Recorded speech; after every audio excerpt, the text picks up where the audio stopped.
Welcome. In today's video, we'll explore the cunning strategies used by Screwtape in C.S. Lewis's The Screwtape Letters to lead humans astray from their spiritual path. Discover how this veteran demon manipulates thoughts, emotions, and decisions to weaken faith. Let's get started. Letter 1. My dear Wormwood, I note what you say about guiding our patient's reading and ensuring he spends ample time with his materialist friend. But are you not being a tad naive? It seems as though you believe that argumentation is the way to keep him out of the enemy's grasp. That might have been effective if he lived a few centuries ago.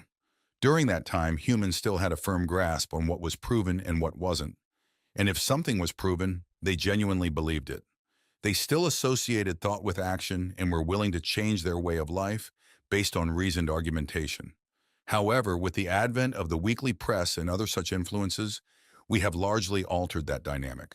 Your man has been accustomed, since childhood, to entertain a multitude of conflicting philosophies in his mind. He doesn't view doctrines as inherently true or false, but rather as academic or practical, outdated or modern, conventional or radical. Jargon, not argument, is your best tool in keeping him away from the church. Don't waste time trying to convince him that materialism is true. Convince him instead that it is strong or stark or courageous, that it represents the future of philosophy. That's what he cares about. The problem with argumentation is that it shifts the entire struggle onto the enemy's turf. He can argue too, whereas in the type of practical propaganda I am suggesting, he has been proven for centuries to be greatly inferior to our Father below. By engaging in argumentation, you awaken the patient's reason. And once it's awakened, who can predict the outcome? Even if a particular line of thought can be twisted in our favor, you'll find that you've reinforced in your patient the dangerous habit of focusing on universal issues and diverting his attention from immediate sensory experiences. Your goal is to fix his attention on the stream of daily life. Teach him to label it as real life and discourage him from questioning what he means by real. Remember, he's not like you, a pure spirit. Never having been human, oh, the detestable advantage of the enemy, you fail to realize how enslaved they are to the pressures of the mundane. I once had a patient, a staunch atheist, who frequented the British Museum. One day as he sat reading, I noticed his thoughts beginning to stray. The enemy, naturally, was at his side in an instant. Before I knew it, my 20 years of work were beginning to unravel. Had I panicked and tried to defend my position with arguments, I would have been defeated. But I wasn't so foolish. I immediately targeted the aspect of the man that I had the most control over and suggested that it was time for lunch. The enemy presumably countered with the suggestion, you know how one can never quite overhear what he says to them, that this matter was more pressing than lunch. At least, I believe that must have been his argument, for when I responded, exactly, in fact, far too important to address at the end of the morning, the patient visibly perked up. And by the time I added, much better to return after lunch with a fresh perspective, he was already halfway out the door. Once he hit the street, the battle was won. I showed him a newsboy shouting the noon edition and a number 73 bus passing by, and before he reached the bottom of the stairs, I had instilled in him an unshakable conviction that, regardless of the odd ideas that might come to a man's mind when he's alone with his books, a healthy dose of real life, by which he meant the bus and the newsboy, was enough to prove that all that sort of thing simply couldn't be true. He realized he'd narrowly escaped, and in later years he enjoyed discussing that inarticulate sense for actuality, which is our ultimate safeguard against the aberrations of mere logic. He's now safely ensconced in our Father's house. Do you begin to see the point? Thanks to the processes we set in motion centuries ago, they find it nearly impossible to believe in the unfamiliar when the familiar is right before their eyes. Keep hammering home the ordinariness of things, and above all, refrain from using science, the actual sciences, as a defense against Christianity. It will only encourage him to ponder realities he can't touch or see. There have been unfortunate cases among the modern physicists. If he insists on delving into science, steer him toward economics and sociology. Don't let him stray from that invaluable real life. But the most effective approach is to prevent him from reading any science at all, and instead give him the impression that he's already familiar with it all, and that everything he's picked up from casual conversation and reading is the result of modern investigation.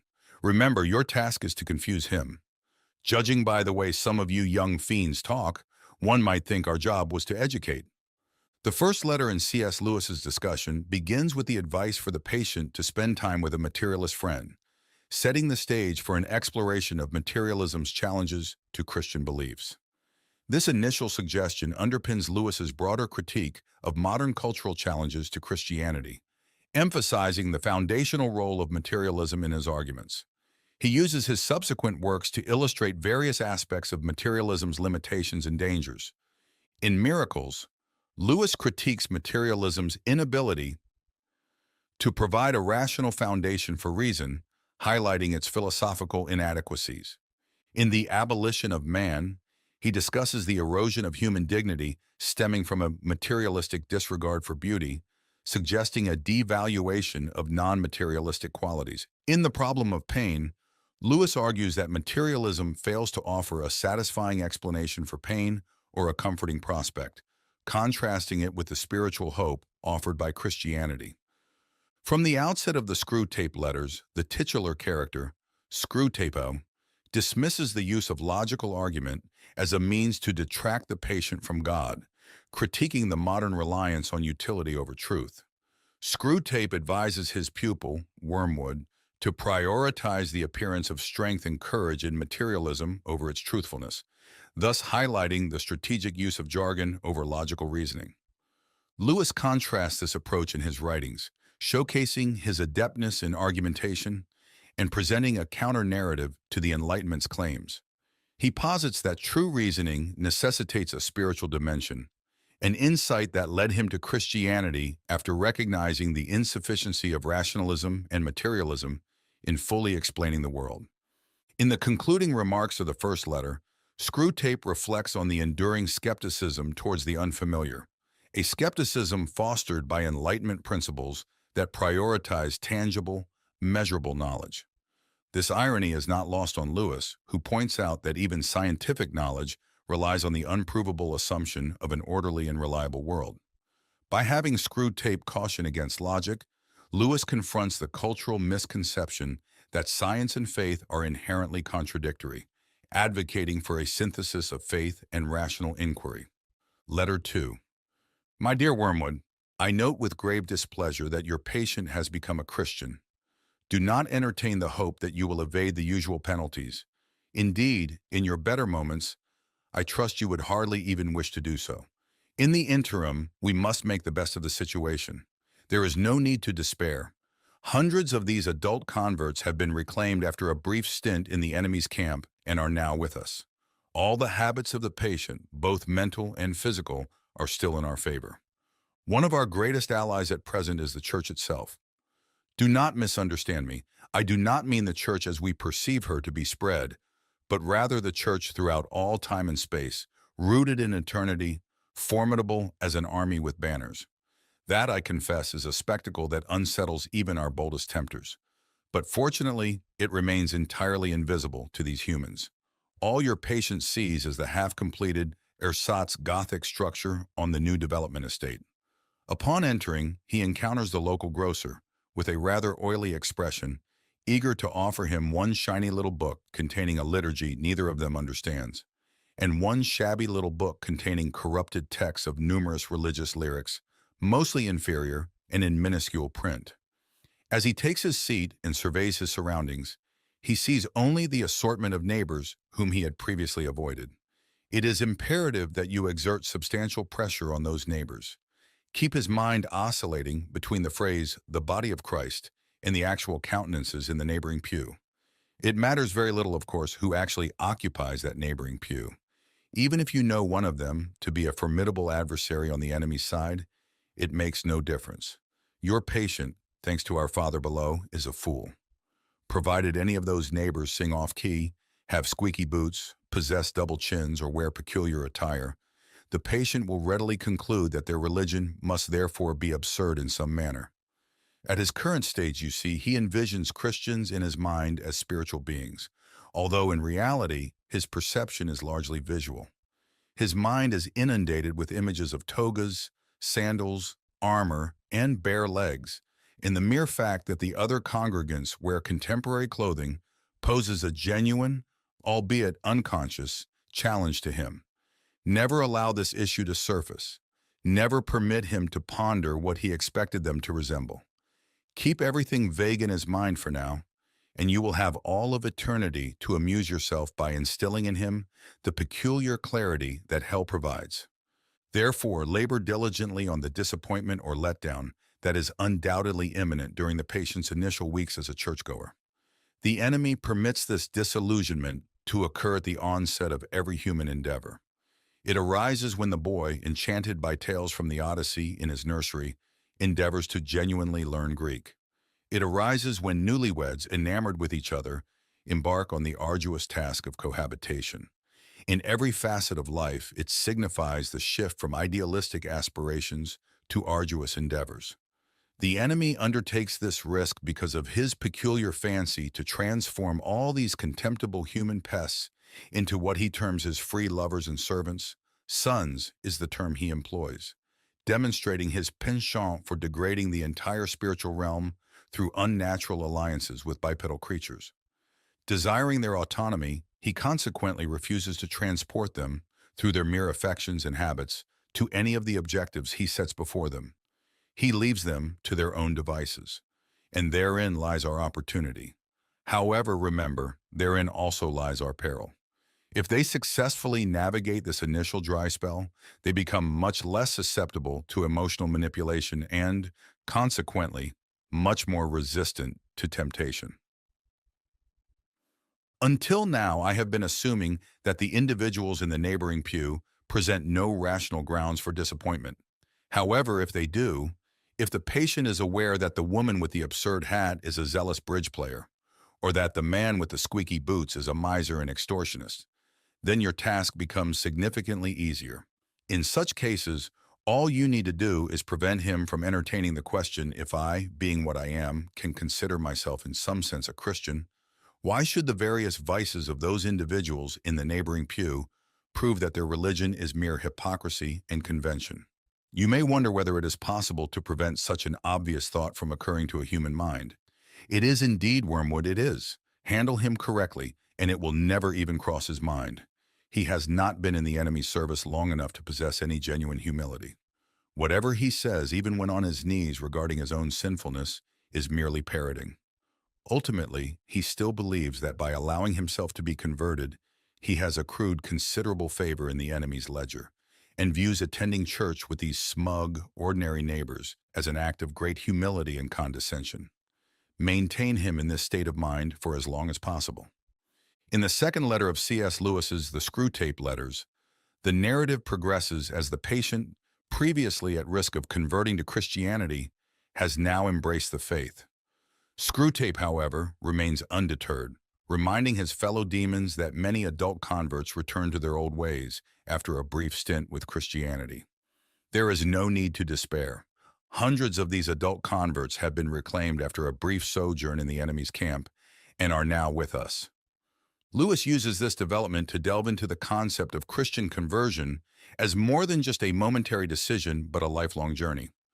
Contrary to some theological views that regard accepting Christ as a one-time decision guaranteeing a place in heaven, Lewis emphasizes the ongoing nature of spiritual growth and struggle.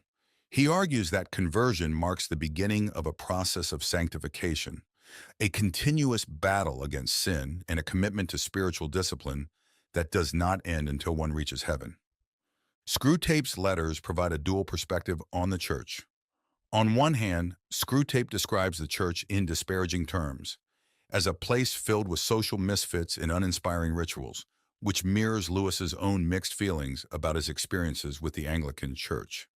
He describes his local parish as a sham Gothic erection on the new building estate, and criticizes the quality of the liturgical texts in hymns. Despite his criticisms, Lewis remained a committed churchgoer, attending services at Heading Quarry and participating in the daily prayers at Magdalen College, Oxford. This commitment reflects his belief in the spiritual essence of the church, transcending its earthly imperfections. Moreover, Screwtape offers a grudging acknowledgement of the church's spiritual power, describing it as spread out through all time and space and rooted in eternity, terrible as an army with banners. This description underscores the formidable spiritual presence and historical continuity of the Church, aspects that Lewis revered. The letter also touches on Lewis's broader spiritual philosophy, as articulated in Mere Christianity. He proposes that God uses life's difficulties to strengthen our moral and spiritual resolve, encouraging choices based on righteousness rather than mere feelings. Screwtape, distorting this idea, claims that God does not allow mere affection and habit to dictate spiritual progress, which aligns with Lewis's emphasis on conscious and deliberate faith. Through this letter, Lewis illustrates the complexities of faith, the imperfect yet spiritually essential nature of the Church, and the ongoing challenges faced by believers in their journey towards sanctification. Letter 3. My dear Wormwood, I am exceedingly pleased with the information you've shared regarding this man's relationship with his mother. However, you must capitalize on this advantage. The enemy will be working from the center outward, gradually bringing more and more of the patient's behavior under the new standard, and may soon reach his conduct towards the old lady. You must act preemptively. Maintain close contact with our colleague Glubose, who oversees the mother, and cultivate within that household a firm habit of mutual annoyance. Daily irritations. The following methods are effective. Keep his focus on the inner life.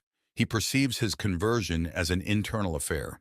Thus, his attention is primarily directed towards the states of his own mind, or rather, towards that sanitized version of them, which you should allow him to see. Foster this. Divert his attention from basic duties towards advanced and spiritual ones. Exacerbate that most useful human trait, the aversion and neglect of the obvious.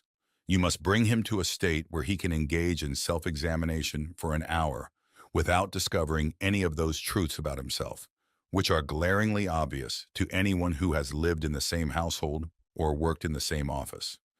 It is undoubtedly impossible to prevent him from praying for his mother, but we have methods to render those prayers harmless.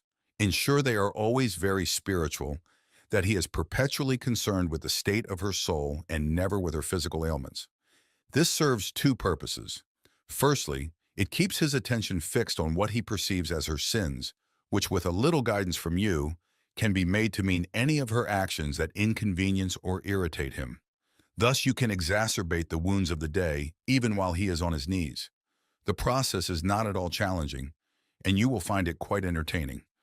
Secondly, since his notions about her soul will be crude and often erroneous, he will to some extent be praying for an imaginary person, and it will be your task to gradually make that imaginary person less and less like the real mother, the sharp-tongued old lady at the breakfast table.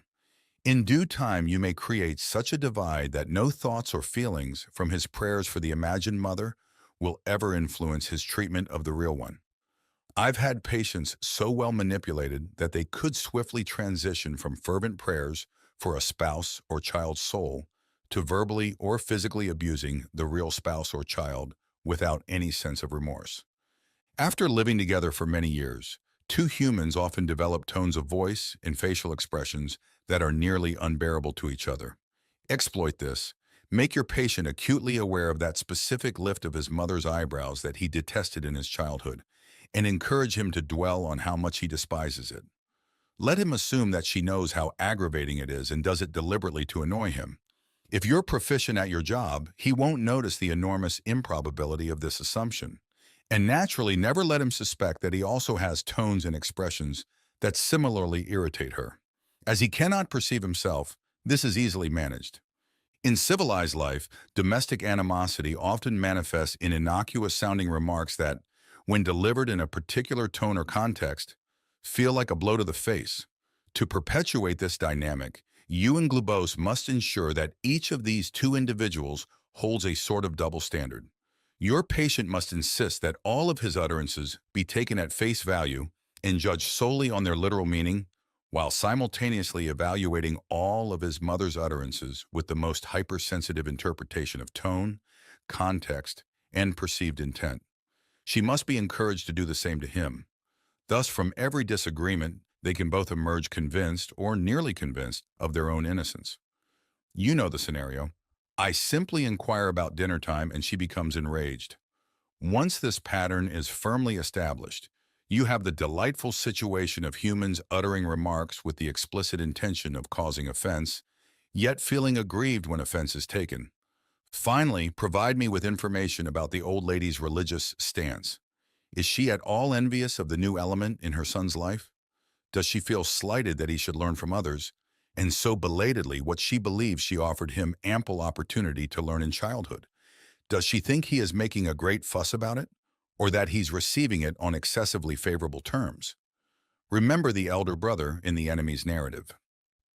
In the third letter of the Screwtape letters, C.S. Lewis delves into the subtleties of sin within the context of personal and domestic life, revealing how everyday interactions and internal attitudes can become arenas for spiritual conflict. Lewis underscores that sin is not limited to overt, grievous actions like theft or adultery, but often manifests in the ordinary and overlooked aspects of daily life. Lewis highlights how Satan exploits common misunderstandings about sin, particularly the notion that smaller internal missteps, such as jealousy, irritability, or pride, are inconsequential. Yet it is precisely in these areas of thought and attitude where the struggle for moral integrity begins. Screwtape, the experienced tempter, would likely encourage such underestimation of sin to foster complacency and hypocrisy. A significant aspect of this letter involves our interactions with those closest to us. Lewis points out that our spiritual adversaries often push us towards being judgmental of others while ignoring our own faults. This is vividly illustrated through Jesus' admonition about the speck and the plank in Matthew 7. 3:5, where the hypocrisy of focusing on others' minor issues while ignoring one's significant shortcomings is condemned. Lewis uses this biblical passage to remind readers that true spiritual clarity comes from self-reflection and correction before critiquing others. Reflecting on his personal experiences, Lewis shares a poignant example from his own life. During World War I, he and his friend Patty Moore made a pact to take care of each other's parents should one of them fall in battle. After Patty's death, Lewis fulfilled this promise by caring for Mrs. Moore for over 30 years. This act of long-term commitment demonstrates Lewis's application of Christian principles in his personal life, even when faced with challenges such as Mrs. Moore's disapproval of his church attendance post-conversion. This disapproval added another layer to his domestic trials, illustrating the ongoing nature of spiritual tests within personal relationships. Through this letter, Lewis effectively conveys that the spiritual journey involves continual vigilance against both overt and subtle temptations, particularly within the intimate spheres of domestic life and personal thoughts. Letter 4. My dear Wormwood, the amateurish suggestions in your recent letter signaled to me that it is high time for me to address the painful subject of prayer fully. You might have refrained from remarking that my advice regarding his prayers for his mother proved singularly unfortunate. Such comments are not fitting for a nephew to write to his uncle, nor for a junior tempter to the undersecretary of a department. Additionally, it displays an unpleasant inclination to shift responsibility. You must learn to bear the consequences of your own mistakes. The most effective approach, where possible, is to deter the patient from engaging in earnest prayer altogether. When dealing with an adult recently reconverted to the enemy's faction, as in your case, it is best accomplished by encouraging him to recall, or believe he recalls, the mechanical nature of his prayers in childhood. This may lead him to strive for something entirely spontaneous, inward, informal, and irregular. Essentially, an attempt to evoke within himself a vaguely devout mood devoid of genuine willpower and intellect.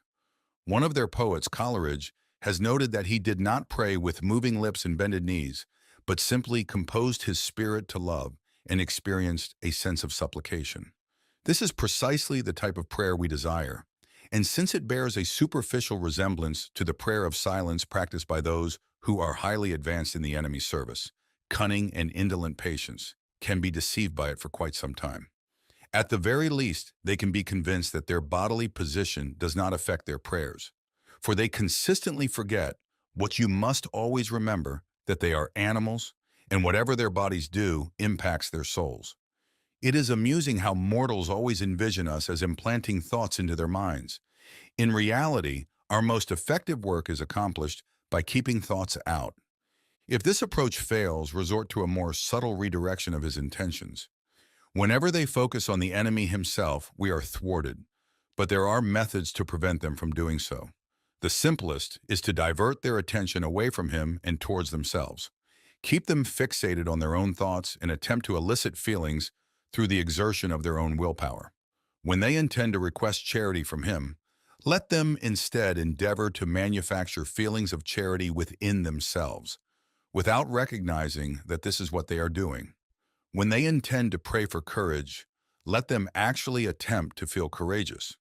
When they claim to pray for forgiveness, let them strive to feel forgiven. Teach them to gauge the efficacy of each prayer by their success in eliciting the desired feeling, and never allow them to realize how much success or failure of that kind depends on whether they are in good or poor health, fresh or fatigued at the moment. However, the enemy will not remain idle. Wherever there is prayer, there is the risk of his immediate intervention. He is cynically indifferent to the dignity of his position, as well as ours as pure spirits, and towards human animals on their knees. He reveals self-knowledge in a shameless manner. But even if he thwarts your initial attempt at redirection, we possess a subtler weapon. Humans do not commence prayer from that direct perception of him, which we, unfortunately, cannot avoid. They have never experienced that ghastly luminosity, that piercing and searing glare which constitutes the backdrop of perpetual agony in our existence. If you delve into your patient's mind while he prays, you will not find that. If you examine the object to which he directs his attention, you will discover that it is a composite entity containing numerous ludicrous elements. There will be images derived from depictions of the enemy as he appeared during the disreputable episode known as the Incarnation. There will be vaguer, perhaps even crude and childish, images associated with the other two persons. There may even be manifestations of his own reverence and accompanying bodily sensations, objectified and attributed to the object of reverence. I have encountered cases where what the patient referred to as his God was actually situated up and to the left at the corner of the bedroom ceiling, or within his own mind, or embodied in a crucifix on the wall. But regardless of the nature of the composite object, you must ensure that he prays to the entity he has fashioned, rather than to the person who fashioned him. You may even encourage him to attach great significance to the correction and improvement of his composite object, and to maintain its presence in his imagination throughout the entire prayer. For if he ever makes the distinction, if he consciously directs his prayers not to what I perceive thou art, but to what thou truly art, our situation becomes momentarily dire. Once all his thoughts and images have been discarded, or if retained with a full acknowledgement of their purely subjective nature, and the man entrusts himself to the entirely genuine, external, invisible presence, there with him in the room and unknowable by him as he is known by it, well then, anything is possible. In avoiding this situation, this genuine exposure of the soul in prayer, you will be aided by the fact that humans themselves do not desire it as fervently as they believe. Sometimes one can receive more than they bargained for. In the fourth letter of the Screwtape letters, C.S. Lewis tackles the complexities of prayer and the pitfalls of emotional and mental distractions in spiritual practices. He critiques the reliance on achieving a prayerful mood or an emotionally driven devotional state, which he views as vulnerable to demonic misdirection. Lewis illustrates this through Screwtape's guidance to Wormwood on how to manipulate the patient. Screwtape advises fostering an environment where the patient is drawn away from direct communication with God and instead becomes entangled in a jumble of informal, spontaneous thoughts about God and personal feelings. The danger here, as Lewis sees it, is that such a devotional approach can lead to a form of mental idolatry where the feelings about prayer become more important than the prayer itself. For Lewis, the essence of prayer lies not in the emotional experience, but in the deliberate act of addressing God, maintaining a clear and purposeful connection. He values the act of prayer over the feeling of being in a prayerful state, emphasizing that true spiritual value is found in intentional and regular communication with God, regardless of the emotional state. While Lewis acknowledges the role of silent prayer in spiritual life, He notes its suitability primarily for those who are spiritually mature. In his later work, Letters to Malcolm, chiefly on prayer, Lewis discusses his own practice of silent prayer, highlighting its challenges and its importance. He describes successful silent prayer as an advanced spiritual exercise that requires one to be at the top of one's form, indicating the level of concentration and spiritual readiness needed. Additionally, Lewis touches on the inherent fears and resistances humans have toward God's presence. He suggests that while Christians may claim to desire God's presence, there is also an underlying fear of truly encountering the divine, reflecting the biblical narrative of Adam and Eve hiding after their sin. This fear and ambivalence provide fertile ground for Screwtape and Wormwood to exploit, as they work to keep the patient from engaging fully and fearlessly with God. Overall, in this letter, Lewis delves deep into the spiritual discipline required for effective prayer, cautioning against allowing emotions or mental images to overshadow the primary goal of direct and intentional communion with God. He underscores the ongoing spiritual battle that involves not only external temptations, but also internal challenges in maintaining a focused and disciplined prayer life. Letter 5. My dear Wormwood, it's somewhat disappointing to anticipate a detailed report on your endeavors and instead receive such a vague outpouring as your last letter. You claim to be delirious with joy because the European humans have initiated another of their wars. I can discern precisely what has transpired with you. You're not delirious, you're simply intoxicated. Reading between the lines of your notably imbalanced account of the patient's sleepless night, I can fairly accurately reconstruct your state of mind. For the first time in your career, you've tasted that wine which is the reward of all our labors, the torment and confusion of a human soul, and it has gone to your head. I can hardly fault you. I do not expect old heads on young shoulders. Did the patient respond to some of your frightful depictions of the future? Did you incorporate some good, self-pitying glances at the happy past? Did you elicit some fine thrills in the pit of his stomach? You played your violin skillfully, didn't you? Well, it's all quite natural. But do bear in mind, Wormwood, that duty precedes pleasure. If any present self-gratification on your part results in the ultimate loss of the prey, you will be left eternally longing for that draught which you are currently relishing for the first time. Conversely, if by steady and clear-headed effort here and now you can ultimately secure his soul, he will then be yours forever. A brimful, living chalice of despair, horror, and astonishment, which you can raise to your lips as often as you please. So do not allow any transient excitement to divert you from the true task of undermining faith and hindering the development of virtues. Without fail, provide me in your next letter with a comprehensive account of the patient's reactions to the war, so that we may determine whether you are likely to do more good by making him an extreme patriot or an ardent pacifist. There are myriad possibilities. In the meantime, I must caution you not to expect too much from a war. Of course, a war is diverting. The immediate fear and suffering of the humans provide a legitimate and delightful diversion for our countless toiling workers. But what enduring benefit does it confer upon us unless we exploit it to bring souls to our Father below?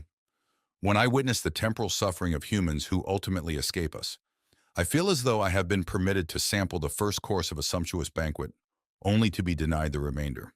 It is worse than not having tasted it at all.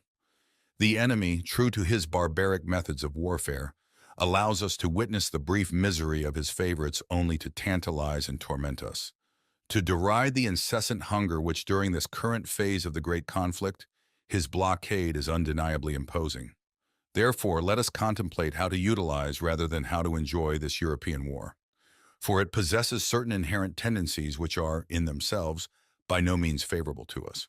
We may anticipate a considerable amount of cruelty and unchastity, but if we are not cautious, we may observe thousands turning to the enemy in this tribulation, while tens of thousands who do not go so far as that will nonetheless have their attention diverted from themselves to values and causes which they perceive to be higher than the self. I am aware that the enemy disapproves of many of these causes, but therein lies his unfairness. He frequently claims as prizes humans who have sacrificed their lives for causes he deems unworthy, on the monstrously fallacious grounds that the humans regarded them as virtuous and were following the best they knew. Consider also the undesirable deaths that occur in wartime. Men perish in places where they knew they might die, and to which they go if they are at all aligned with the enemy's faction, prepared.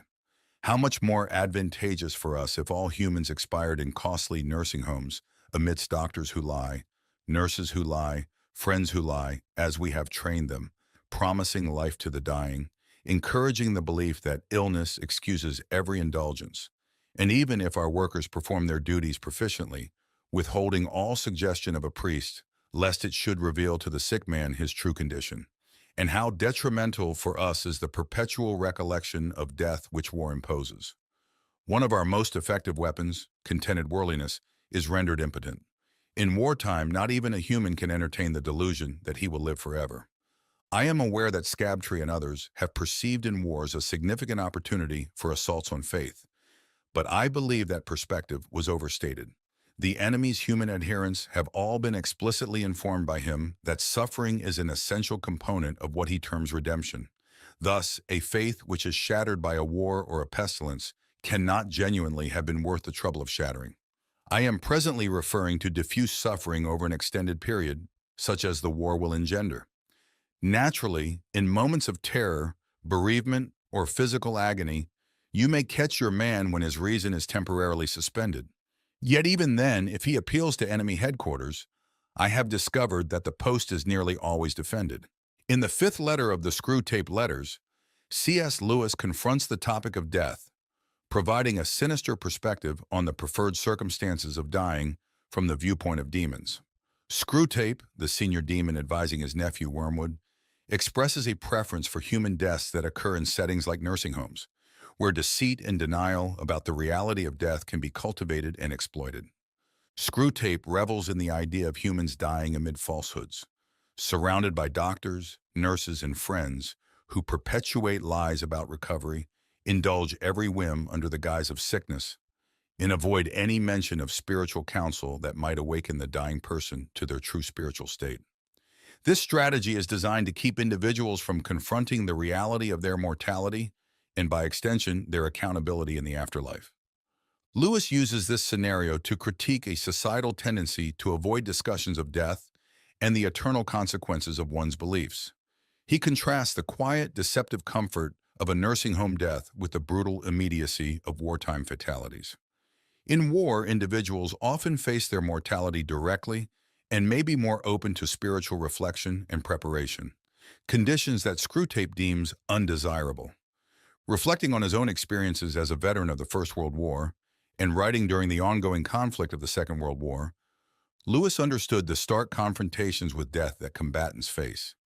He argues that, despite its horrors, war exposes the unavoidable reality of human mortality, which can lead to deeper spiritual awareness and preparation. This idea resonates with the biblical injunction from Psalm 90:12, which calls on people to number our days that we may gain a heart of wisdom. Lewis suggests that by acknowledging the inevitability of death, individuals can live more purposefully and wisely. The letter also touches on personal experiences with death in a more contemporary setting, like hospices, where discussions about faith and eternity can be contentious and unwelcome. Lewis uses these observations to underscore the importance of facing death with a clear understanding of one's beliefs and the consequences they carry into the afterlife.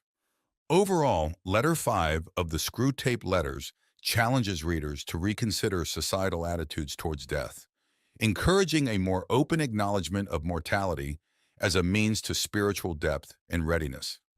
Letter 6. I am delighted to hear that your patient's age and profession make it possible, but by no means certain, that he will be called up for military service. We want him to be in the maximum uncertainty so that his mind will be filled with contradictory pictures of the future, every one of which arouses hope or fear. There is nothing like suspense and anxiety for barricading a human's mind against the enemy. He wants men to be concerned with what they do. Our business is to keep them thinking about what will happen to them. Your patient will, of course, have picked up the notion that he must submit with patience to the enemy's will. What the enemy means by this is primarily that he should accept with patience the tribulation which has actually been dealt out to him, the present anxiety and suspense. It is about this that he is to say, "Thy will be done," and for the daily task of bearing this, that the daily bread will be provided. It is your business to see that the patient never thinks of the present fear as his appointed cross, but only of the things he is afraid of. Let him regard them as his crosses. Let him forget that, since they are incompatible, they cannot all happen to him, and let him try to practice fortitude and patience to them all in advance.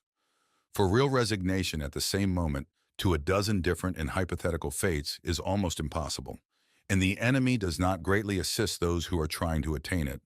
Resignation to present and actual suffering, even where that suffering consists of fear, is far easier and is usually helped by this direct action. An important spiritual law is here involved. I have explained that you can weaken his prayers by diverting his attention from the enemy himself to his own states of mind about the enemy. On the other hand, fear becomes easier to master when the patient's mind is diverted from the thing feared to the fear itself, considered as a present and undesirable state of his own mind. And when he regards the fear as his appointed cross, he will inevitably think of it as a state of mind. One can therefore formulate the general rule: in all activities of mind which favor our cause, encourage the patient to be unself-conscious and to concentrate on the object. But in all activities favorable to the enemy, bend his mind back on itself. Let an insult or a woman's body so fix his attention outward that he does not reflect, "I am now entering into the state called anger," or the state called lust. Contrariwise, let the reflection, "My feelings are now growing more devout," or more charitable. So fix his attention inward that he no longer looks beyond himself to see our enemy or his own neighbors. As regards his more general attitude to the war, you must not rely too much on those feelings of hatred which the humans are so fond of discussing in Christian or anti-Christian periodicals. In his anguish, the patient can, of course, be encouraged to revenge himself by some vindictive feelings directed towards the German leaders, and that is good so far as it goes. But it is usually a sort of melodramatic or mythical hatred directed against imaginary scapegoats. He has never met these people in real life. They are lay figures modeled on what he gets from newspapers. The results of such fanciful hatred are often most disappointing.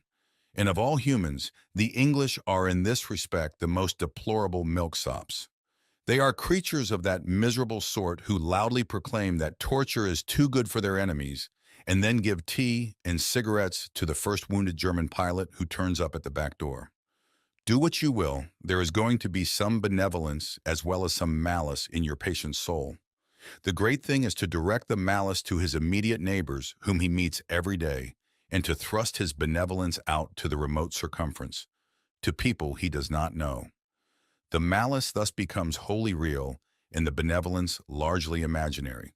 There is no good at all in inflaming his hatred of Germans if, at the same time, a pernicious habit of charity is growing up between him and his mother, his employer, and the man he meets in the train. Think of your man as a series of concentric circles, his will being the innermost, his intellect coming next, and finally his fantasy. You can hardly hope at once to exclude from all the circles everything that smells of the enemy. But you must keep on shoving all the virtues outward till they are finally located in the circle of fantasy, and all the desirable qualities inward into the will. It is only in so far as they reach the will and are there embodied in habits that the virtues are really fatal to us. I don't, of course, mean what the patient mistakes for his will, the conscious fume and fret of resolutions and clenched teeth, but the real center, what the enemy calls the heart. All sorts of virtues painted in the fantasy or approved by the intellect, or even in some measure, loved and admired, will not keep a man from our Father's house. Indeed, they may make him more amusing when he gets there. In letter 6 of the Screwtape letters, C.S. Lewis continues to dissect the complex interplay between a person's will, intellect, and imagination, framing these aspects as concentric circles of being. Screwtape, instructing Wormwood, emphasizes the strategic importance of manipulating these elements to ensure the patient's spiritual downfall. The most inner circle represents the will, surrounded by the intellect, with the imagination or fantasy being the outermost layer. Screwtape's advice to Wormwood is to push virtues outward to the realm of fantasy and to draw desirable qualities inward to the will. By doing so, the virtues become less practical and more abstract, reducing their influence on the patient's decisions and actions. Lewis points out that true sins, the ones that have real spiritual consequences, are matters of action influenced by the will, not just by transient feelings or imaginative fantasies. This is why Screwtape encourages Wormwood to preoccupy the patient with his emotions and fantasies, diverting his attention from practical godliness and obedience to God. An important aspect of this letter is the distinction Screwtape makes about the virtues reaching the will and becoming habits. According to Screwtape, it is only when virtues become ingrained habits that they pose a real threat to demonic intentions. Lewis uses this demonic perspective to highlight the importance of habitual godliness and obedience in the present moment, as encapsulated in the notion of saying, "Thy will be done," in response to current trials. Moreover, Lewis stresses that while our primary focus in spiritual life should be on actions derived from a trained will, the roles of intellect and fantasy should not be underestimated. These aspects, while less directly influential on the will, shape and inform our moral landscape. Lewis himself, through his vast literary output, from the Chronicles of Narnia to Mere Christianity, demonstrates the value of engaging both the imagination and the intellect as pathways to understanding deeper spiritual truths.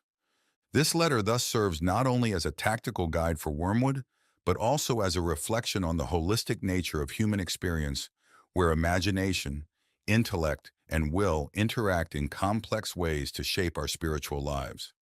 Lewis underscores the need for vigilance and discipline across all these dimensions to safeguard against spiritual manipulation and to cultivate a life of enduring virtue and obedience to God. Letter 7. My dear Wormwood, I wonder why you should ask me whether it is essential to keep the patient in ignorance of your own existence. That question, at least for the present phase of the struggle, has been answered for us by the High Command. Our policy, for the moment, is to conceal ourselves. Of course, this has not always been the case. We are really faced with a cruel dilemma. When humans disbelieve in our existence, we lose all the pleasing results of direct terrorism, and we make no magicians. On the other hand, when they believe in us, we cannot make them materialists and skeptics. At least, not yet. I have great hopes that we shall learn in due time how to emotionalize and mythologize their science to such an extent that what is, in effect, belief in us, though not under that name, will creep in while the human mind remains closed to belief in the enemy. The life force, the worship of sex, and some aspects of psychoanalysis may here prove useful. If once we can produce our perfect work, the materialist magician, the man not using but veritably worshiping what he vaguely calls forces while denying the existence of spirits, then the end of the war will be in sight. But in the meantime, we must obey our orders. I do not think you will have much difficulty in keeping the patient in the dark. The fact that devils are predominantly comic figures in the modern imagination will help you. If any faint suspicion of your existence begins to arise in his mind, suggest to him a picture of something in red tights and persuade him that since he cannot believe in that, it is an old textbook method of confusing them, he therefore cannot believe in you. I had not forgotten my promise to consider whether we should make the patient an extreme patriot or an extreme pacifist. All extremes, except extreme devotion to the enemy, are to be encouraged. Not always, of course, but at this period. Some ages are lukewarm and complacent, and then it is our business to soothe them yet faster asleep. Other ages, of which the present is one, are unbalanced and prone to faction, and it is our business to inflame them. Any small coterie, bound together by some interest which other men dislike or ignore, tends to develop inside itself a hothouse mutual admiration, and towards the outer world, a great deal of pride and hatred which is entertained without shame, because the cause is its sponsor and it is thought to be impersonal. Even when the little group exists originally for the enemy's own purposes, this remains true. We want the church to be small, not only that fewer men may know the enemy, but also that those who do may acquire the uneasy intensity and the defensive self-righteousness of a secret society or a clique. The church herself is, of course, heavily defended, and we have never yet quite succeeded in giving her all the characteristics of a faction. But subordinate factions within her have often produced admirable results, from the parties of Paul and of Apollos at Corinth down to the high and low parties in the Church of England.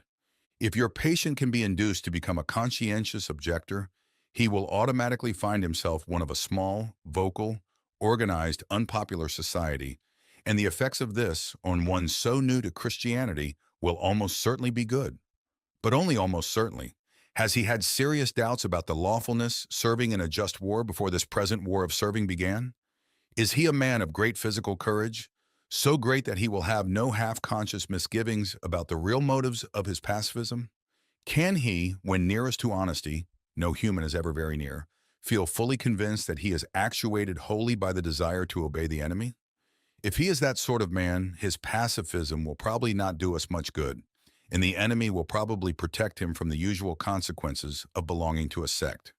Your best plan in that case would be to attempt a sudden, confused, emotional crisis from which he might emerge as an uneasy convert to patriotism. Such things can often be managed. But if he is the man I take him to be, try pacifism. Whichever he adopts, your main task will be the same.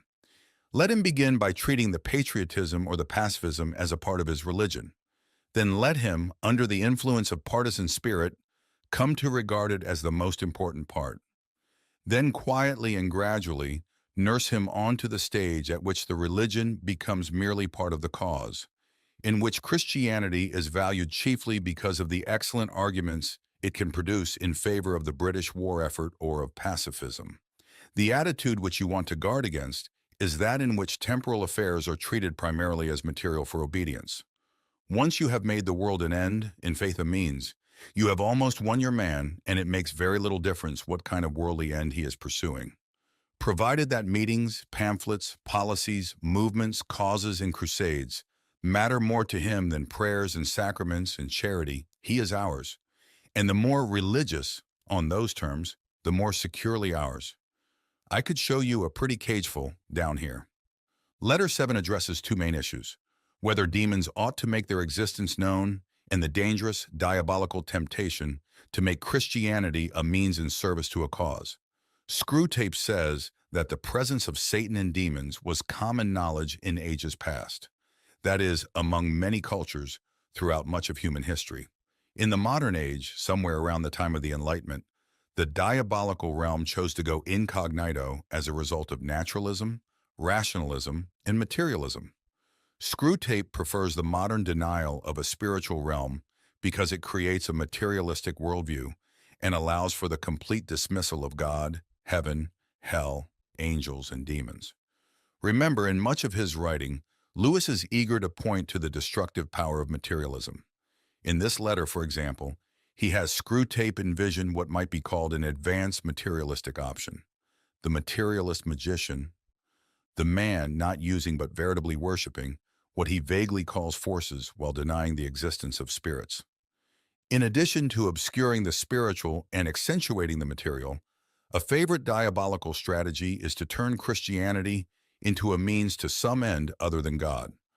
The subject under discussion in this letter is patriotism during World War II and whether the patient should be encouraged to be a patriot or a pacifist.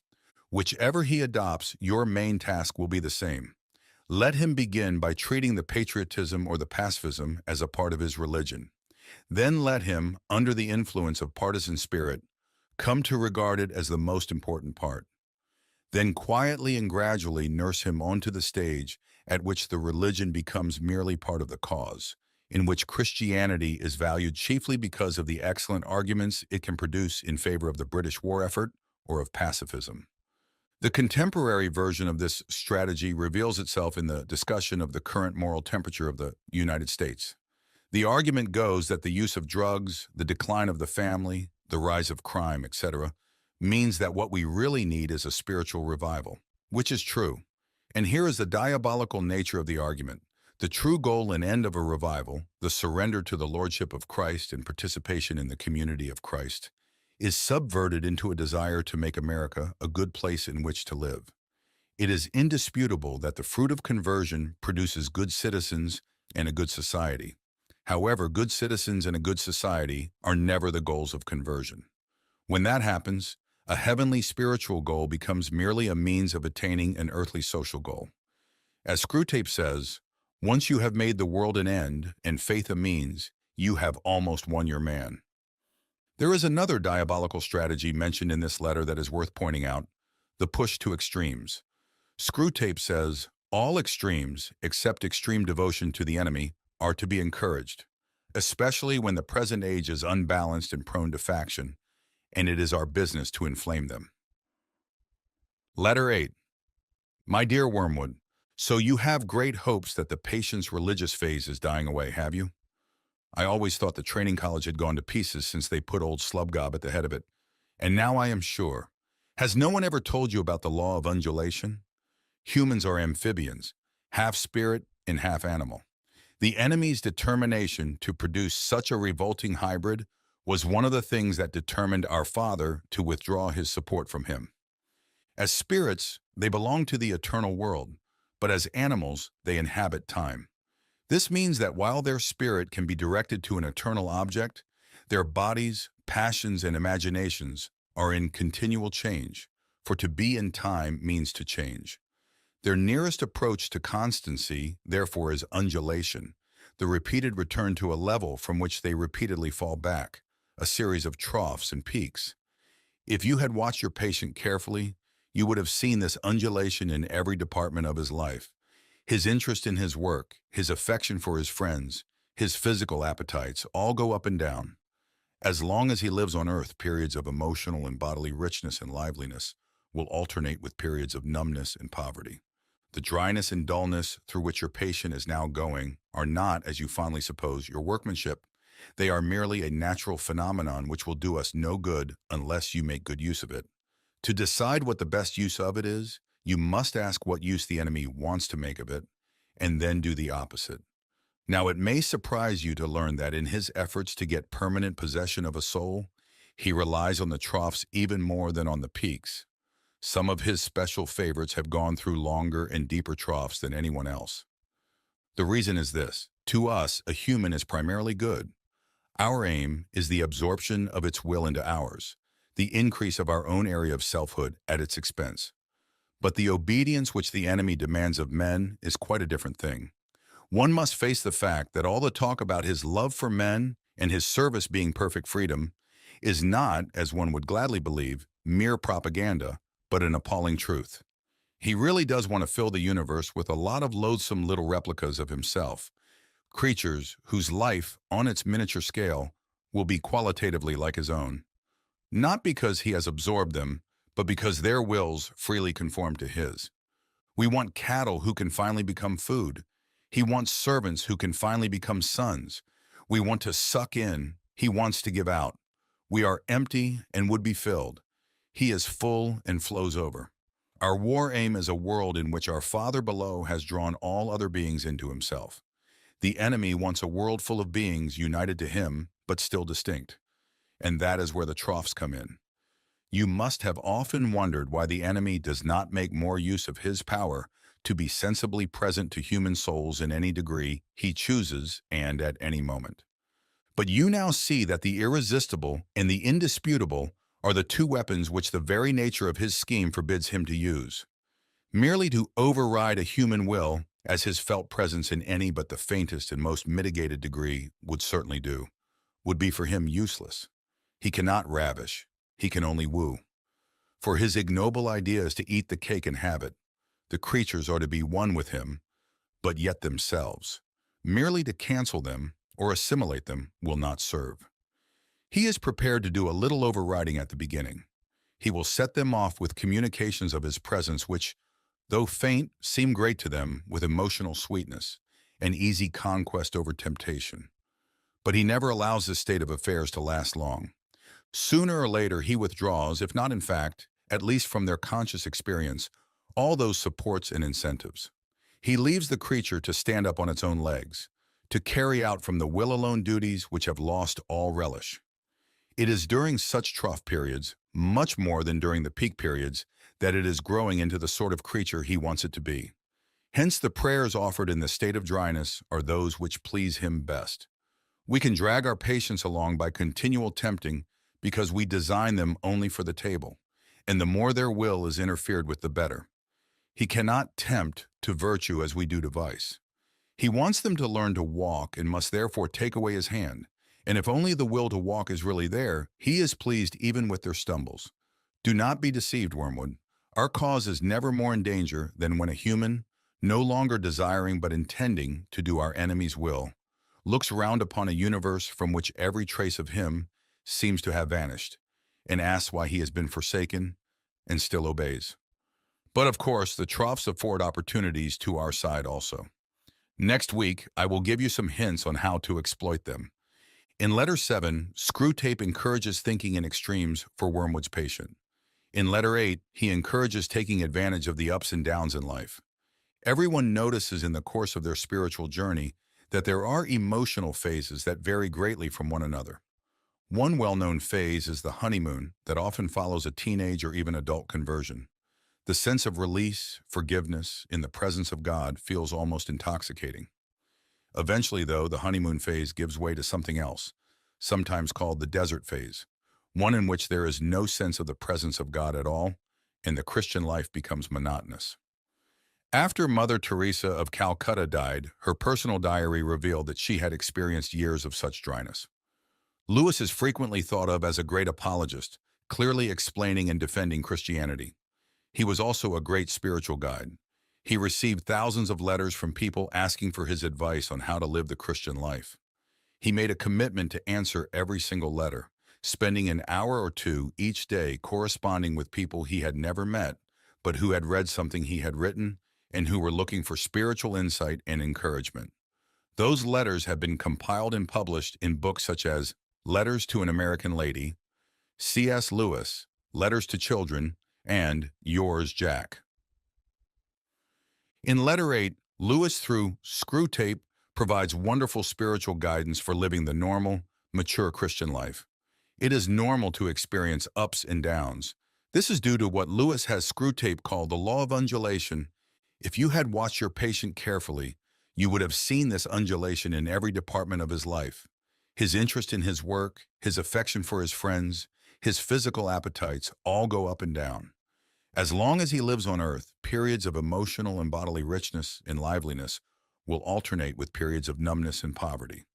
The dryness and dullness through which your patient is now going are not, as you fondly suppose, your workmanship.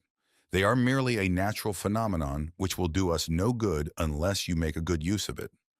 Lewis encourages us to understand that though we might prefer emotionally satisfying periods in our spiritual journeys, it is the dry times, or troughs, according to the law of undulation, that most shape our souls. Screwtape knows the true power of those dry periods. Sooner or later, the enemy withdraws, if not in fact, at least from their conscious experience, all those supports and incentives. He leaves the creature to stand up on its own legs, to carry out from the will alone duties which have lost all relish. It is during such trough periods, much more than during the peak periods, that it is growing into the sort of creature he wants it to be. Hence the prayers offered in the state of dryness are those which please him best. It's good to know, and even a comfort, to know that when our spiritual journey is difficult, God is not absent and will never abandon us. He is always working, however we feel, to shape our souls and conform us to the image of Christ. Letter 9. My dear Wormwood, I hope my last letter has convinced you that the trough of dullness or dryness through which your patient is going at present will not, of itself, give you his soul, but needs to be properly exploited. What forms the exploitation should take I will now consider. In the first place, I have always found that the trough periods of human undulation provide an excellent opportunity for all sensual temptations, particularly those of sex. This may surprise you, because of course there is more physical energy and therefore more potential appetite at the peak periods. But you must remember that the powers of resistance are then also at their highest. The health and spirits which you want to use in producing lust can also, alas, be very easily used for work or play or thought or innocuous merriment. The attack has a much better chance of success when the man's whole inner world is drab and cold and empty. And it is also to be noted that the trough sexuality is subtly different in quality from that of the peak, much less likely to lead to the milk and water phenomenon which the humans call being in love, much more easily drawn into perversions, much less contaminated by those generous and imaginative and even spiritual concomitants which often render human sexuality so disappointing. It is the same with other desires of the flesh. You are much more likely to make your man a sound drunkard by pressing drink on him as an anodyne when he is dull and weary, than by encouraging him to use it as a means of merriment among his friends when he is happy and expansive. Never forget that when we are dealing with any pleasure in its healthy and normal and satisfying form, we are, in a sense, on the enemy's ground. I know we have won many a soul through pleasure. All the same, it is his invention, not ours. He made the pleasures. All our research so far has not enabled us to produce one. All we can do is to encourage the humans to take the pleasures which our enemy has produced, at times, or in ways, or in degrees, which he has forbidden. Hence, we always try to work away from the natural condition of any pleasure to that in which it is least natural, least redolent of its maker, and least pleasurable. An ever-increasing craving for an ever-diminishing pleasure is the formula. It is more certain in its better style. To get the man's soul and give him nothing in return, that is what really gladdens our Father's heart. And the troughs are the time for beginning the process. But there is an even better way of exploiting the trough. I mean through the patient's own thoughts about it. As always, the first step is to keep knowledge out of his mind. Do not let him suspect the law of undulation. Let him assume that the first ardors of his conversion might have been expected to last and ought to have lasted forever, and that his present dryness is an equally permanent condition. Having once got this misconception well fixed in his head, you may then proceed in various ways. It all depends on whether your man is of the desponding type who can be tempted to despair, or of the wishful thinking type who can be assured that all is well. The former type is getting rare among the humans. If your patient should happen to belong to it, everything is easy. You have only got to keep him out of the way of experienced Christians, an easy task nowadays, to direct his attention to the appropriate passages in Scripture, and then to set him to work on the desperate design of recovering his old feelings by sheer willpower, and the game is ours. If he is of the more hopeful type, your job is to make him acquiesce in the present low temperature of his spirit and gradually become content with it, persuading himself that it is not so low after all. In a week or two, you will be making him doubt whether the first days of his Christianity were not perhaps a little excessive. Talk to him about moderation in all things. If you can once get him to the point of thinking that religion is all very well up to a point, you can feel quite happy about his soul. A moderated religion is as good for us as no religion at all, and more amusing. Another possibility is that of direct attack on his faith. When you have caused him to assume that the trough is permanent, can you not persuade him that his religious phase is just going to die away, like all his previous phases? Of course, there is no conceivable way of getting by reason from the proposition, I am losing interest in this, to the proposition, this is false. But as I said before, it is jargon, not reason, you must rely on. The mere word phase will very likely do the trick. I assume that the creature has been through several of them before. They all have, and that he always feels superior and patronizing to the ones he has emerged from, not because he has really criticized them, but simply because they are in the past. You keep him well fed on hazy ideas of progress and development and the historical point of view, I trust, and give him lots of modern biographies to read. The people in them are always emerging from phases, aren't they? You see the idea? Keep his mind off the plain antithesis between true and false. Nice shadowy expressions. It was a phase, I've been through all that. And don't forget the blessed word adolescent. In letter 9, Lewis, through Screwtape, continues as a spiritual guide, helping us navigate life's spiritual phases. On one hand, he makes it clear that the demons want to encourage extremes, for us to either be really up or really down, according to the law of undulation. Each phase and the temperament of each patient can be exploited by the demons. When we are up, we are vulnerable to lust and inappropriate expressions of sensual pleasure. When we are down, we are in danger of discouragement and even giving up on the faith. However, the attack has a much better chance of success when the man's whole inner world is drab and cold and empty. On the other hand, while extremes, from the tempter's perspective, are to be encouraged, the tempter advocates moderation as well, a very special type of moderation. Talk to him about moderation in all things. If you can once get him to the point of thinking that religion is all very well up to a point, you can feel quite happy about his soul. A moderated religion is as good for us as no religion at all, and more amusing. The demons are adept at twisting things. Life's ups and downs clearly make us targets for temptation or the loss of faith. But even moderation can be used to make us spiritually dull. Jesus even warns against it, telling the church at Laodicea that because they were lukewarm, neither hot nor cold, he was about to spit them out of his mouth. Reverend 3:16. Another issue to be considered involves pleasure. While the demons tempt us with pleasure, Wormwood must never forget that when we are dealing with any pleasure in its healthy and normal and satisfying form, we are, in a sense, on the enemy's ground. I know we have won many a soul through pleasure. All the same, it is his invention, not ours. He made the pleasures. All our research so far has not enabled us to produce one. All we can do is to encourage the humans to take the pleasures which our enemy has produced, at times, or in ways, or in degrees, which he has forbidden. After Mrs. Moore died in 1951, Lewis was delivered from a life burden and found his life to be rather pleasant and easygoing. During that period, he wrote to a friend saying, "Pray for me." He knew that there were temptations and spiritual dangers, even in the best of times. Letter 10. My dear Wormwood, I was delighted to hear from Triptweeze that your patient has made some very desirable new acquaintances, and that you seem to have used this event in a really promising manner. I gather that the middle-aged married couple who called at his office are just the sort of people we want him to know. Rich, smart, superficially intellectual, and brightly skeptical about everything in the world.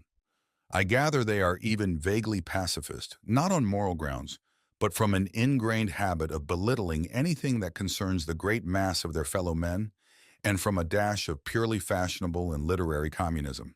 This is excellent, and you seem to have made good use of all his social, sexual, and intellectual vanity. Tell me more. Did he commit himself deeply? I don't mean in words. There is a subtle play of looks and tones and laughs by which a mortal can imply that he is of the same party as those to whom he is speaking. That is the kind of betrayal you should specially encourage, because the man does not fully realize it himself, and by the time he does, you will have made withdrawal difficult. No doubt he must very soon realize that his own faith is in direct opposition to the assumptions on which all the conversation of his new friends is based. I don't think that matters much, provided that you can persuade him to postpone any open acknowledgement of the fact, and this with the aid of shame, pride, modesty, and vanity will be easy to do. As long as the postponement lasts, he will be in a false position. He will be silent when he ought to speak and laugh when he ought to be silent. He will assume, at first only by his manner, but presently by his words, all sorts of cynical and skeptical attitudes, which are not really his. But if you play him well, they may become his. All mortals tend to turn into the thing they are pretending to be. This is elementary. The real question is how to prepare for the enemy's counterattack. The first thing is to delay as long as possible the moment at which he realizes this new pleasure as a temptation. Since the enemy's servants have been preaching about the world as one of the great standard temptations for 2,000 years, this might seem difficult to do.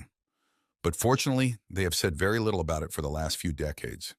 In modern Christian writings, though I see much, indeed more than I like, about Mammon, I see few of the old warnings about worldly vanities, the choice of friends and the value of time. All that your patient would probably classify as Puritanism. And may I remark in passing that the value we have given to that word is one of the really solid triumphs of the last 100 years. By it, we rescue annually thousands of humans from temperance, chastity, and sobriety of life. Sooner or later, however, the real nature of his new friends must become clear to him, and then your tactics must depend on the patient's intelligence. If he is a big enough fool, you can get him to realize the character of the friends only while they are absent. Their presence can be made to sweep away all criticism. If this succeeds, he can be induced to live, as I have known many humans live, for quite long periods, two parallel lives. He will not only appear to be, but actually be, a different man in each of the circles he frequents. Failing this, there is a subtler and more entertaining method. He can be made to take a positive pleasure in the perception that the two sides of his life are inconsistent. This is done by exploiting his vanity. He can be taught to enjoy kneeling beside the grocer on Sunday just because he remembers that the grocer could not possibly understand the urbane and mocking world which he inhabited on Saturday evening. And contrariwise, to enjoy the bawdy and blasphemy over coffee with these admirable friends, all the more because he is aware of a deeper spiritual world within him which they cannot understand. You see the idea, the worldly friends touch him on one side and the grocer on the other, and he is the complete, balanced, complex man who sees round them all. Thus, while being permanently treacherous to at least two sets of people, he will feel, instead of shame, a continual undercurrent of self-satisfaction. Finally, if all else fails, you can persuade him, in defiance of conscience, to continue the new acquaintance on the ground that he is, in some unspecified way, doing these people good by the mere fact of drinking their cocktails and laughing at their jokes, and that to cease to do so would be priggish, intolerant, and, of course, puritanical. Meanwhile, you will of course take the obvious precaution of seeing that this new development induces him to spend more than he can afford and to neglect his work and his mother. Her jealousy and alarm and his increasing evasiveness or rudeness will be invaluable for the aggravation of the domestic tension. Letter 10 explores a new dimension of spiritual warfare: social relationships. The patient has just been introduced to a new social set, just the sort of people that PBS and British TV love to show as the Oxford-Cambridge set of the 1940s and 50s, privileged, upper-class, intellectual snobs who love to use cutting, snide humor. Screwtape describes them as rich, smart, superficially intellectual, and brightly skeptical about everything in the world. I gather they are even vaguely pacifist, not on moral grounds, but from an ingrained habit of belittling anything that concerns the great mass of their fellow men, and from a dash of purely fashionable and literary communism. The very arrogant attitude of such people is infectious and corrupting. The danger is social pressure, the desire to be approved of by the in-crowd, which leads to adopting attitudes and actions that are ungodly and therefore diabolical. Added to the spiritual danger is hypocrisy, in which the patient acts one way with his snobby friends and another way when he is around the Christian community. Screwtape explains this to Wormwood. You see the idea. The worldly friends touch him on one side and the grocer on the other, and he is the complete, balanced, complex man who sees round them all. Thus, while being permanently treacherous to at least two sets of people, he will feel, instead of shame, a continual undercurrent of self-satisfaction. This theme of dangerous and destructive social pressure is one that Lewis addresses on several occasions. His essay entitled The Inner Ring, for example, sounds the alarm against social pressure. Unless you take measures to prevent it, this desire is going to be one of the chief motives of your life, from the first day on which you enter your profession until the day you are too old to care. He expands upon this theme in several of his fictional works. In The Silver Chair, Eustace Scrubb discovers Jill Pole crying. Jill was running from them, the inner ring of bullies who controlled her school's social structure. Together, Jill and Eustace escape into Narnia and begin their adventures. In that hideous strength, Mark Studdock, an aspiring academic at a fictional college that feels a lot like Oxford or Cambridge, falls under the spell of an inner ring. Through their influence and his hunger to be in the inner circle, Mark is drawn deeper and deeper into a dark, diabolical plot. Another comment of note in this letter is Screwtape's dictum, all mortals turn into the thing they are pretending to be. Lewis sees this as a powerful principle for good and for ill. In Mere Christianity, he suggests that those of us who desire to grow spiritually, even if we don't feel very holy or righteous, should pretend that we are anyway, for if we do this, eventually our play acting will become a reality. Lewis explains, do not waste time bothering whether you love your neighbor. Act as if you did. As soon as we do this, we find one of the great secrets. When you are behaving as if you love someone, you will presently come to love him. If you injure someone you dislike, you will find yourself disliking him more. Lewis here is functioning as our spiritual guide. Again, he wants us to know that choosing to do what is right, whether we feel like it or not, shapes our souls in ways that are conforming us to the image of Christ.